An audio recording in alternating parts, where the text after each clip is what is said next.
आज हम आचार्य चाणक्य की जो कोटेशंस है उसकी डेप्थ में चलेंगे और डीपली समझने की कोशिश करेंगे कि वो किस तरीके से सोचते थे। तो उनका जो पहला और सबसे फेमस कोट है वो है, अधिक सीधा साधा होना भी अच्छा नहीं है। सीधे वृक्ष पहले काट लिए जाते हैं और टेढ़े मेढ़े बच जाते हैं। यहां पे जो सीधा साधा होने की बात करी जा रही है ना, उसका कनेक्शन ईमानदारी या बेईमानी से नहीं है, उसका कनेक्शन समझदारी और बेवकूफी से है।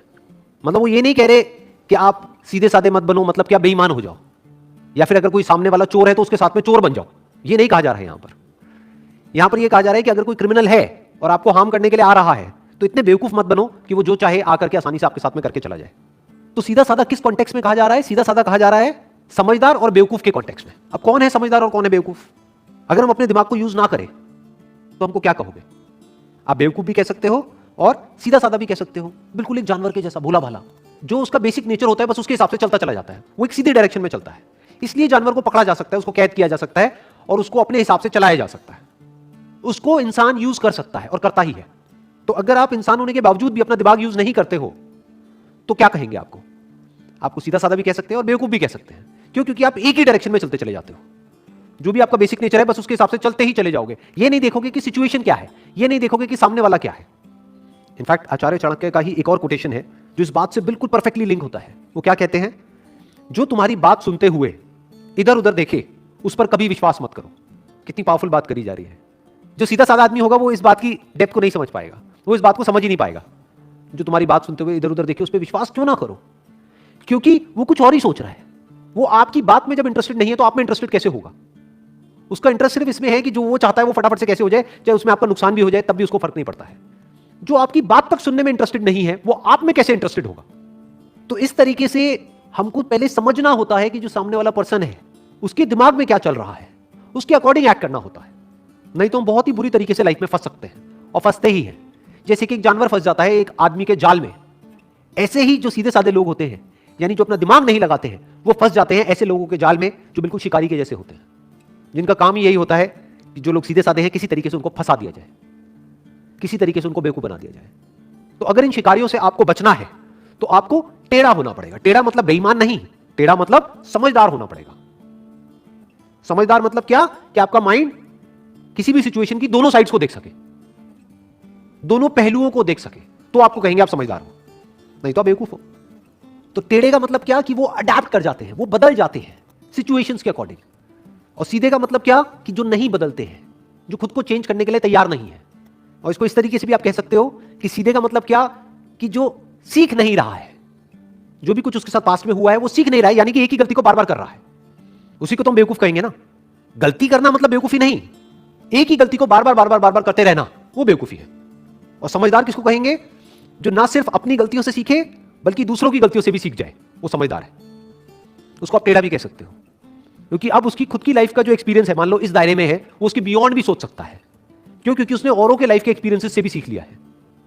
नेक्स्ट कोट इज, भय को नजदीक ना आने दो, अगर ये नजदीक आए तो इस पर हमला कर दो। यानी भय से भागो मत, इसका सामना करो। किस भय की बात करी जा रही है यहां पर? पहले उसको समझना पड़ेगा। दो तरह के डर हैं जो हर इंसान के अंदर होते हैं। एक डर है जो रियलिटी पे बेस्ड है, उसको आप फिजिकल भी बोल सकते हो। वो डर हम सबके अंदर होना चाहिए। वो डर बुरा नहीं है, वो हमको बचाता है। फॉर एग्जाम्पल, आप अगर किसी एक ऐसी बिल्डिंग के 10वें फ्लोर पे जाकर के एज पे खड़े हो जाओगे जहां से कि आप अगर नीचे गिरे तो आप मर सकते हो, तो वहां पर जैसे जैसे आप आगे बढ़ रहे होगे आपको डर लगेगा। तो क्या उसका सामना करना है? क्या बिल्कुल एज पे जाकर के खड़े हो जाना है जहां पे कि अगर हल्की सी भी गलती हो या हल्की सी भी हवा चले तो आप नीचे गिरो और मरो? ये बात करी जा रही है? नहीं। तो डर बुरा नहीं है। बहुत लोग मेरे से क्वेश्चन पूछते हैं कि किस तरीके से डर को हम खत्म करें। मैंने कहा अगर डर आपके अंदर से खत्म हो गया तो आप भी खत्म हो जाओगे। जब आप एक रेड लाइट जंप करने वाले होते हो और सामने कोई पुलिस वाला नहीं होता है तो आपको यह डर नहीं होता है कि कोई पुलिस वाला पकड़ लेगा। आपको यह डर एक है जो रियलिटी पे बेस्ड है, तो उसकी बात यहां पर नहीं हो रही है कि उस पर हमला कर दो। यहां पर किसकी बात हो रही है? Psychological fears. आपकी अपनी कुछ इमेजिनेशंस हैं, उससे आप डर रहे हो। और अगर आप ध्यान से ऑब्जर्व करोगे 90% जो फियर्स हमारे अंदर होते हैं वो साइकोलॉजिकल होते हैं। माइंड अपने आप ही एक किसी भी सिचुएशन की वर्स्ट साइड को देख लेता है या वर्स्ट सिचुएशन को इमेजिन करने लग जाता है और खुद ही उससे डरने लग जाता है।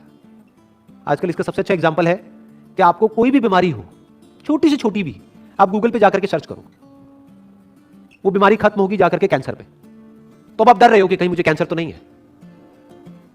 अब इस डर का क्या इलाज है? कि बैठे बैठे डरते मत रहो, जाकर के अपना टेस्ट करा लो।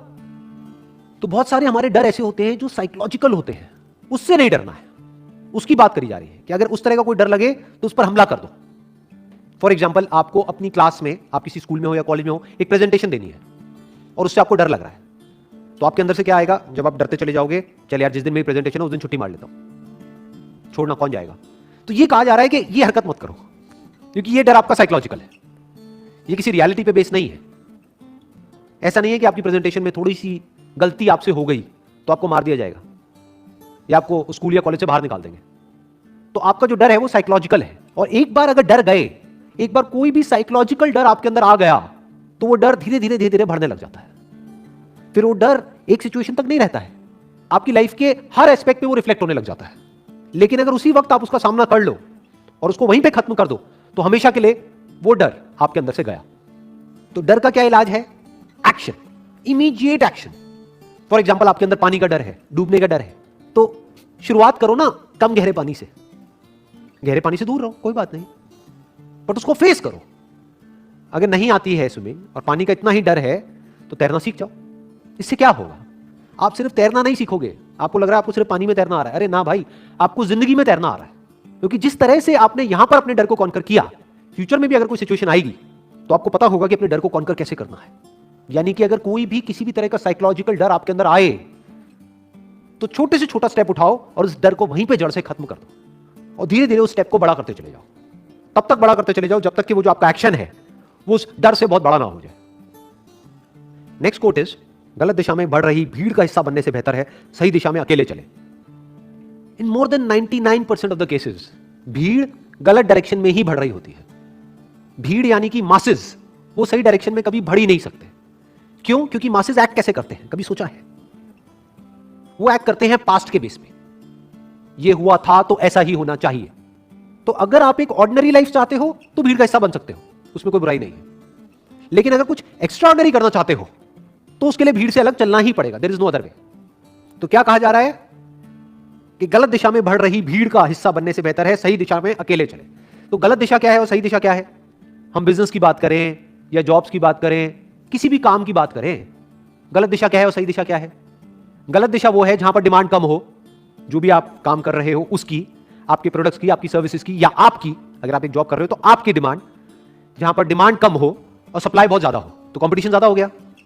कंपटीशन ज्यादा हो गया तो स्ट्रेस ज्यादा हो गया। तो ये क्या है? गलत दिशा। सही दिशा क्या है? जहां पर डिमांड बहुत ज्यादा हो, सप्लाई बहुत ही कम हो, तो आपको रिटर्न भी ज्यादा मिलेगी।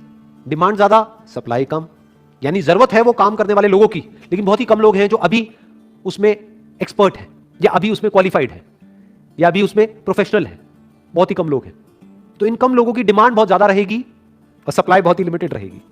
क्यों? क्योंकि भीड़ से कुछ अलग कर रहे हैं। इनफैक्ट जो ये गलत दिशा है जिसमें भीड़ आगे बढ़ रही होती है, वो हमको सही लग रहा होता है, लेकिन 10-20 साल बाद जाकर के समझ आता है कि ये गलत था, लेकिन तब तक बहुत देर हो चुकी होती है। और मजे की बात क्या है, ये जो सही दिशा है ये हमको आज गलत लग रही होती है, हमें भी, हमारे आसपास में लोगों को भी, लेकिन फ्यूचर में जाकर के समझ आता है कि ये तो सही दिशा थी। एक तरफ सिक्योरिटी है, सिक्योरिटी कहां है? भीड़ के साथ में। और ग्रोथ कहां है? अकेले चलने में। तो चॉइस आपकी है कि आपको सिक्योरिटी चाहिए या ग्रोथ चाहिए, कंफर्ट चाहिए या चैलेंजेस चाहिए। हां, अगर हमको अपने एक्चुअल पोटेंशियल को डिस्कवर करना है तो कोई चॉइस नहीं है, अकेले चलना ही पड़ेगा। नहीं तो भीड़ के साथ में तो एडजस्ट करना पड़ेगा। भीड़ के साथ में आपको उनकी चाल को मैच करना पड़ेगा। जैसे भीड़ चाल होती है तो ना आप तेज चल सकते हो ना धीरे चल सकते हो, उन्हीं की चाल को मैच करना पड़ेगा। जिस डायरेक्शन में वो जा रहे हैं उसी डायरेक्शन में जाना पड़ेगा। बट अकेले चलने में डायरेक्शन आपके हाथ में, चाल आपके हाथ में। तो अब आपकी ग्रोथ को आप खुद भी प्रेडिक्ट नहीं कर सकते, कोई लिमिट ही नहीं है। तो अब भीड़ का हिस्सा बनना है या अकेले चलना है, ये चॉइस आपके हाथ में है। Wish you all the best. Thank you so much.